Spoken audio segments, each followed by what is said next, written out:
सौ ग्राम बड़ी वाली हरी मिर्ची, आधा कप कुकिंग ऑयल अच्छे से गरम करेंगे। तेल अच्छे से गरम हो गया, अब इसमें डालेंगे 1 बड़ा चम्मच सौंफ, आग को बंद कर देंगे।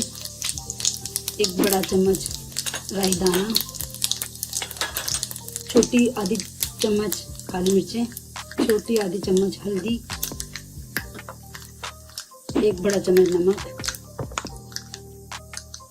1 छोटा चम्मच लाल मिर्च। इनको अच्छे से मिक्स करेंगे।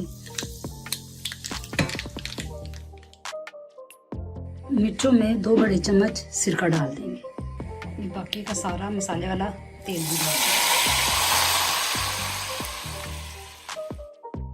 अच्छे से मिक्स करेंगे।